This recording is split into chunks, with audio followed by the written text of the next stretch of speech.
Fala pessoal, toda a comunidade acadêmica aqui da Farol, é um prazer estar aqui no Farol em Foco, né, dando continuidade a esse programa tão tradicional aqui de Rolim de Moura, de toda a região, da Zona da Mata, né, agradecer pela oportunidade, né, agradecer ao diretor professor José Ricardo, a professora Marilisa, né, presidente aqui da Farol, pela oportunidade, né, a gente vai dar seguimento aqui, hoje eu já tenho uma figuraça aqui que muita gente da Farol já há muito tempo conhece, de Rolim de Moura também, né, de toda a região, o professor Éder. Professor Éder, seja muito bem-vindo aqui ao programa Farol em Foco, tá? Boa tarde, uma satisfação estar aqui contigo nesse formato, desse programa. Igual tu disse, o Farol em Foco tem uma história já, né? Eu lembro, completando aí quase 16 anos de faculdade Farol, e o Farol em Foco é mais antigo que eu. Né? Desde o tempo lá do professor Emerson Goritza, que era apresentador lá na rádio, enfim, tem uma história muito bacana. E é um programa que alcança um público muito grande, né? Faixa etária variada, enfim, é um programa muito bom. É uma honra estar aqui contigo na faculdade Farol mais uma vez, trazendo informação para falar um pouquinho da nossa estrutura, do nosso curso, enfim. E você que já esteve desse lado aqui, né, também, né, professor Éder? Também apresentando, e hoje você vai ser apresentado, você vai ser questionado. É verdade. Como as coisas são dinâmicas na vida, né? Eu apresentei o Farol em Foco na rádio, apresentei alguns programas de gravação, debate político, enfim, esse ambiente aqui, graças a Deus, é bastante acolhedor, sou bastante acostumado, gosto muito de estar aqui. Professor Éder, pra gente começar um pouquinho esse bate-papo nosso, né, que o intuito é trazer um pouquinho mais sobre esse mundo acadêmico, né, dar visibilidade também, vamos falar um pouquinho sobre a sua chegada aqui na Farol, né, a gente estava comentando um pouquinho no off aqui antes, quanto tempo já de casa, né, como é que foi chegar, né, os primeiros anos da Farol e ver esse crescimento da Farol também, todo esse tempo que você está aqui na instituição? Pois é, a Farol, eu faço uma confissão sempre para quem me conhece, 2004, 2005, eu passava aqui em frente à Faculdade Farol, no comecinho da história da Faculdade Farol, quando tinha só aquele primeiro prédio da frente. Eu lembro que quando chovia a passarela tinha até umas tábuas ali, não tinha essa estrutura magnânima, linda, completa que tem hoje, que a Farol começava a sua história, o seu caminho, o seu percurso, e eu passava ali na frente como acadêmico, porque morando em Alto Alegre eu ia para Cacau estudar, então eu vinha, passava ali e via, eu estudava a graduação em Direito, não tinha aqui na época, então tinha essa dificuldade de ter que buscar tão longe, coisa que as famílias daqui da região agora têm essa facilidade de acesso, né? Exato. Então fui lá, ia para Cacau para estudar, eu passava aqui na frente, e eu falava várias vezes para os colegas na estrada assim, como eu tinha vontade de estudar nessa instituição. E as coisas mudam, porque eu também desde o tempo da faculdade tinha um sonho de trabalhar com docência. Eu acho que vem da mãe, que é professora, hoje aposentada já, mas tinha esse sonho de trabalhar com a docência, né, dar aula. Eu não me vejo fazendo outra coisa que não seja ser advogado e professor. Eu gosto muito desse ambiente acadêmico, é maravilhoso. E as coisas mudam, a nossa vida dá uns giros tão grandes. E aí quando foi em 2010, o professor Wagner Januário, que estava na direção, na verdade ele estava na coordenação do curso de Direito, e aí passou naquela época, no início de 2011, salvo engano, para a direção da faculdade, e o professor Vanderlei Caspresti assumiu a coordenação da época. O professor Wagner, que tinha sido meu professor na graduação, foi meu orientador de monografia, me fez um convite para passar por uma banca de contratação, que é um procedimento que a gente faz quando vai contratar um professor. A gente faz uma banca sobre um determinado assunto para 3 professores avaliarem. Eu fiz aquela banca que hoje a gente fica pensando como que eu poderia ter feito algo melhor. A gente nunca é 100%, a gente nunca é perfeito, mas a gente melhora com o passar dos tempos, né? Graças a Deus, logrei êxito ali. Os chefes, né, o professor Vanderlei Caspresti, os mantenedores me deram um voto de confiança, inclusive a minha banca foi o professor Wagner Januário, composta pelo professor Wagner Januário, o professor Vanderlei Caspresti e a professora Maria de Lourdes, que é o Betiol, que é uma das mantenedoras aqui da faculdade também. Me deram um voto de confiança e ali no início de 2011 eu comecei a trabalhar aqui. As turmas mais avançadas do curso de Direito estavam no 7º período. Então nós tínhamos turma 7ª naquela época, 7º, 5º, 3º e 1º período. Não tinha nenhuma turma formada. A primeira turma que formou em 2011, quando eu comecei, estava no 7º período. E eu já comecei trabalhando ali com as turmas de 7º período e de 5º período. E dali em diante eu, graças a Deus, né, eu acredito que melhorei um pouquinho, até por isso os chefes devem ser voto de confiança.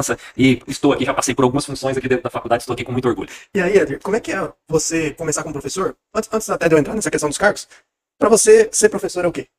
Maravilhoso. Como eu disse, eu não consigo me ver fazendo outra coisa que não seja ser advogado e ser professor.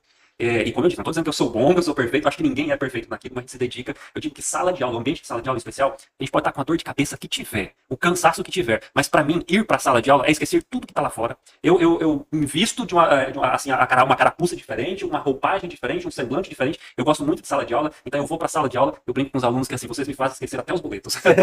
Eu gosto muito de sala de aula, é um ambiente muito tranquilo e realmente eu me abstenho do mundo. Tem sala de aula, meu foco é ali, e acertando ou errando, meu pensamento é sempre o seguinte, claro, não só o meu, mas de toda a nossa equipe, o nosso pensamento sempre é o seguinte, fazer o melhor pelos nossos alunos, porque daqui a pouco são eles que estão trilhando esse nosso caminho, né? Exato. Daqui a pouco são eles têm que, claro, chegar no mercado de trabalho como excelentes profissionais. E como é que foi essa escolha, Éder? Hoje, quais disciplinas que você leciona, se você ainda leciona, e como é que é essa escolha lá, quando você é recém-formado, qual que é a área que te chama mais a atenção no direito?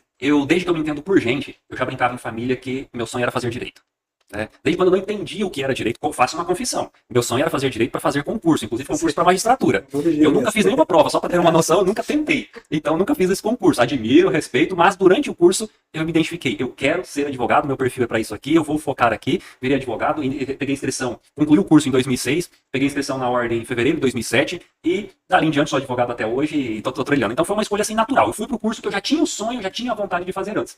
E o dar aula é algo que, como eu disse, eu acho que quando a gente gosta de alguma coisa, a gente vê as dificuldades, mas não se rende a elas. Porque, como eu disse, minha mãe, professora hoje aposentada, A gente via as dificuldades, claro, de uma professora na época, e ainda assim falar assim, né, eu quero isso aqui para minha vida. Então eu sempre falei para os conhecidos, até foi por isso do convite do professor Wagner Januário, que eu tinha esse foco, eu queria chegar na docência. E graças a Deus, tô nessa. E sim, eu dou aula ainda, inclusive, esse semestre estou lecionando para 3 turmas, as 2 turmas de 8º período, com a disciplina de prática civil. Então é uma disciplina que é mais voltada para a prática profissional. O próprio nome já fala, né? A disciplina de prática. Então você está formado agora, o que você tem que fazer? Então é uma roupagem mais de exercício prático e também no 10º período que eu estou com uma disciplina de criminalística, trabalhando com essa turma, que são áreas que já desde o começo, inclusive essa de prática, assim como o direito de família também, eu comecei a lecionar no primeiro ano que eu cheguei aqui. Então, a disciplina de direito de família, por exemplo, que é uma disciplina que está no 7º período, e essa disciplina de prática civil 2, que é uma disciplina do 8º período, desde a primeira turma da Faculdade Farol até hoje, a primeira turma formou em 2012, e então foi quando eles estavam lá em 2011, no 7º período, eu fui o professor. Essas 2 disciplinas nunca teve outro professor na Faculdade Farol.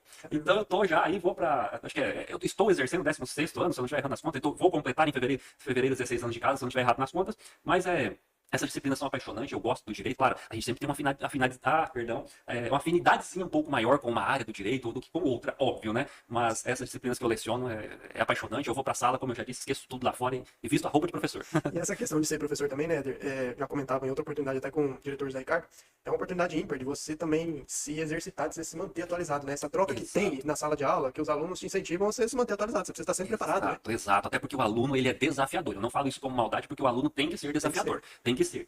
Quanto mais o aluno for desafiador, significa que mais ele está estudando, mais ele está se preparando. Então, claro, a gente tem que ter, como professor, tem que ter a humildade também. E se o aluno, eu sempre falo isso nos primeiros dias de aula do semestre para meus alunos. Se vocês me perguntarem algo que eu não saiba responder de imediato, eu teria a humildade, a hombridade de falar, olha, eu não sei te dizer agora, mas eu faço questão de estudar que na próxima aula eu te respondo. Ninguém é dono do saber, ninguém sabe tudo, né? Então a gente veste a carapuça da humildade também e se coloca numa situação que ali também a gente está aprendendo. Ainda mais o direito é muito dinâmico.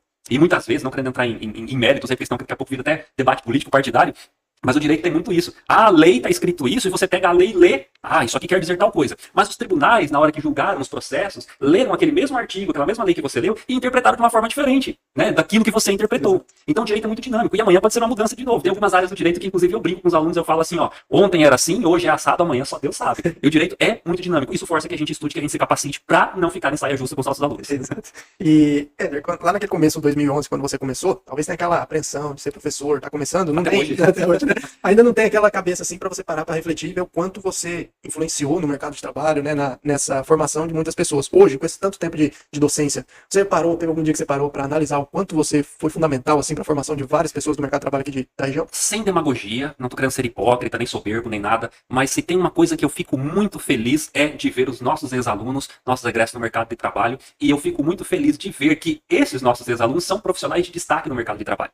E aí não foi o Éder, foi o professor Vanderlei Casprecht, foi o professor Rodrigo, o professor Anderson, o professor José Ricardo, a professora Daiane, foram todos os professores do curso e também aqueles que já passaram aqui pelo curso e tornaram aqueles ex-acadêmicos, agora ex-acadêmicos, tornaram aqueles então acadêmicos como profissionais, capacitaram eles para o mercado de trabalho. E eu vou ser, assim, com o máximo de humildade possível dizer que eu fico muito feliz quando eu consigo visualizar, identifico principalmente 2 pontos, que eu até brinco com os alunos, que eu recebo...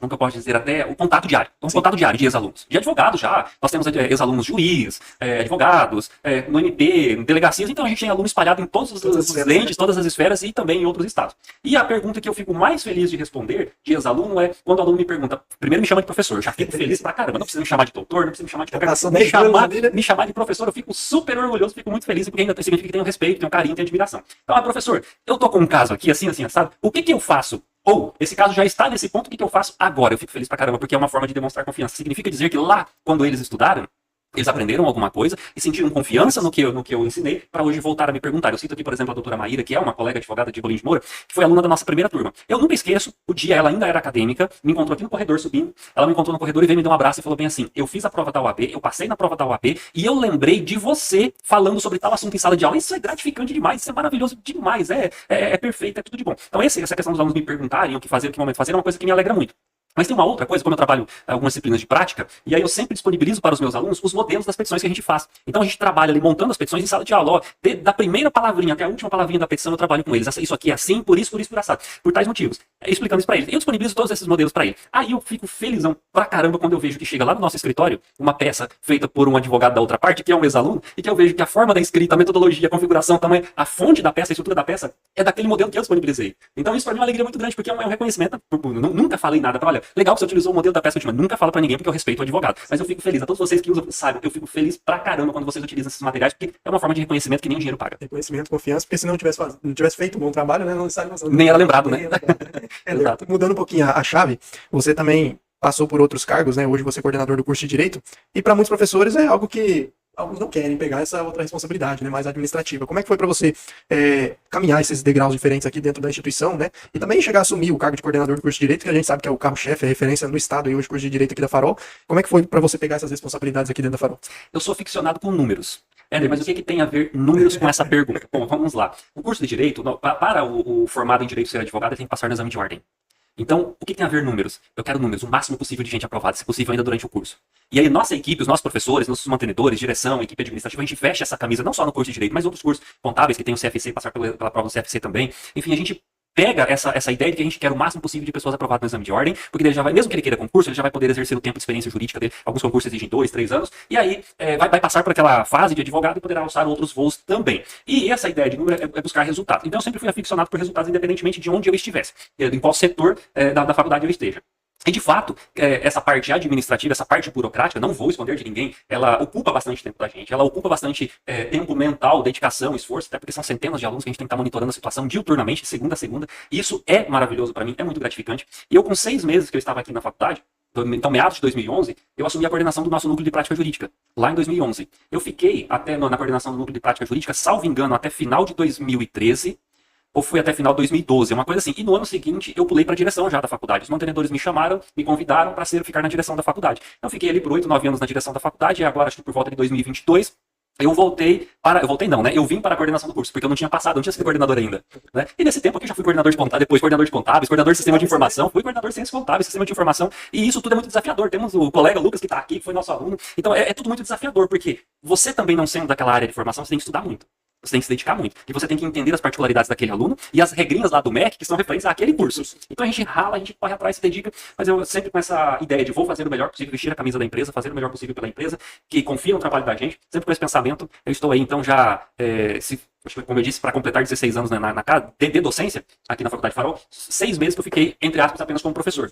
Depois sempre professor e alguma outra função de gestão também, isso é gratificante demais. Realmente, como tu disse, alguns professores não querem essa missão administrativa, né? Tem só o perfil de sala de aula, ou em razão de outros afazeres, não que não tem outros afazeres daqui, tem, como já disse, tem uma profissão fora daqui também, escritórios, família e outras atribuições. Tá com uma responsabilidade bem pequena já fora daqui também. Pois é, né, nessa gestão presidente da nossa OAB, da sucessão, junto com a diretoria, mas o trabalho fica tranquilo, não só lá na OAB, como aqui na faculdade, em qualquer lugar, quando você tem uma equipe maravilhosa, uma equipe competente, uma equipe que veste a ideia, então lá a diretoria nossa na OAB, como nossa equipe aqui da faculdade também, tudo flui naturalmente, é maravilhoso estar nesse meio.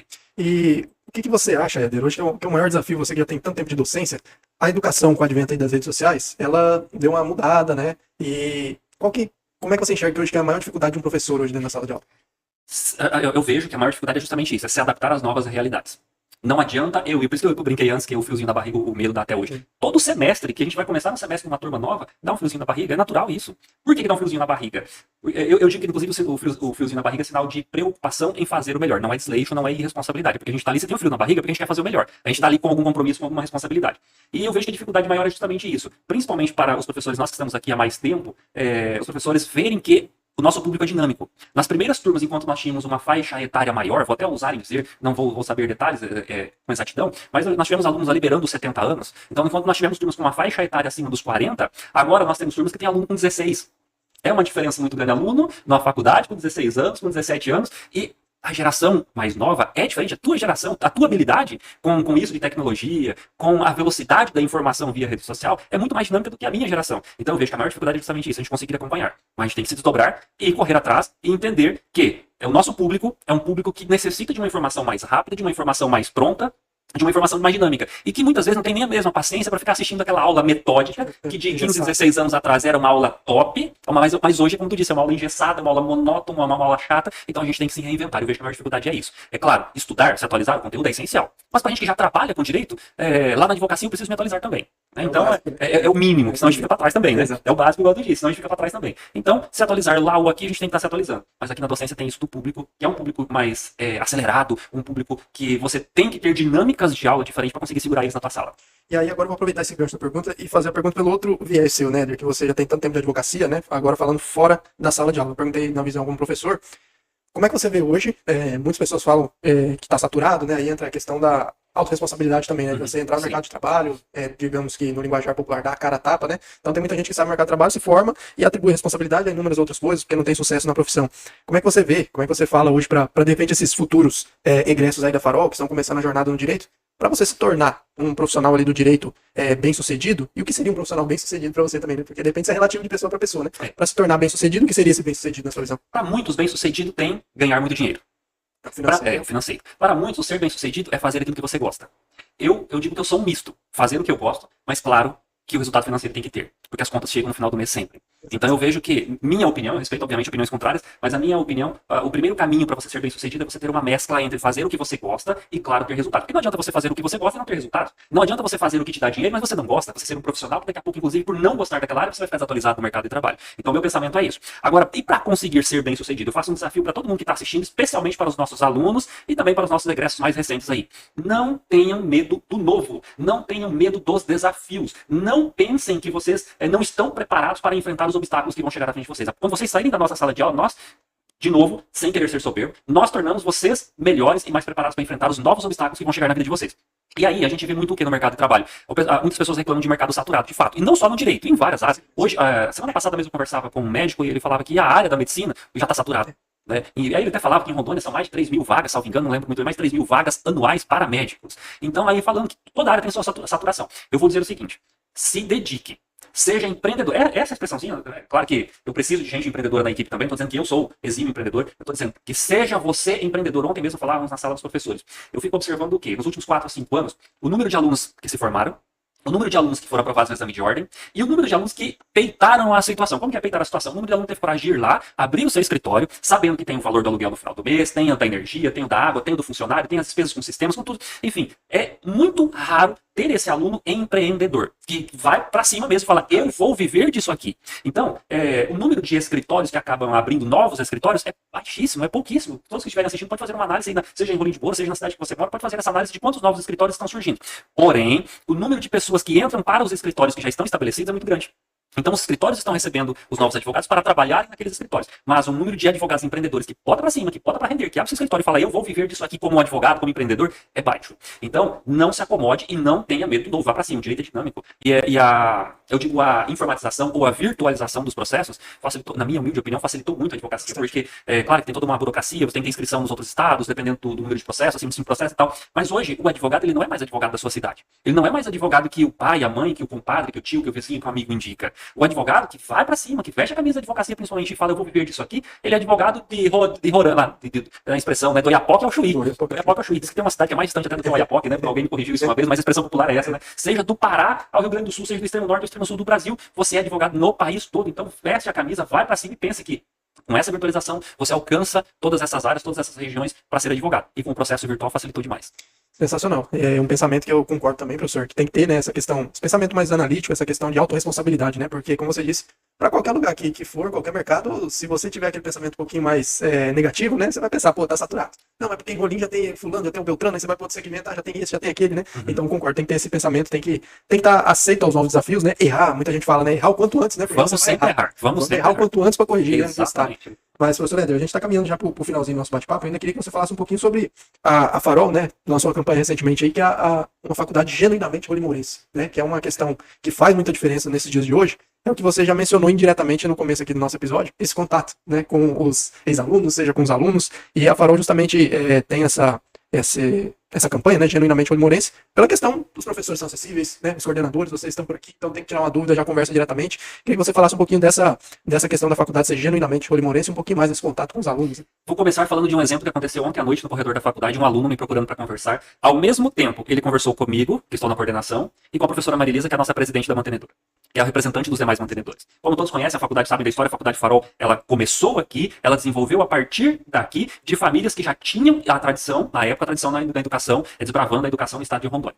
E eu usei aquele exemplo para dizer o quê? O nosso aluno, ele tem acesso a todos dentro da faculdade. Eu já passei por inúmeras faculdades dentro do Brasil, visitando, conhecendo, até para entender algumas dinâmicas, algumas logísticas de melhoras para trazer para nós. E eu digo, nunca vi uma faculdade que o aluno tem acesso a todos os departamentos de forma tão direta e acessível igual aqui na Faculdade Farol. Não é porque eu estou aqui, mas isso não existe. Aqui, professor te atende a qualquer tempo, a coordenação, os departamentos, a direção, o professor Zé Ricardo, os mantenedores, todo mundo te atende a qualquer tempo, a qualquer momento. Mais além ainda, em mundo de tecnologia, todo mundo tem o nosso WhatsApp.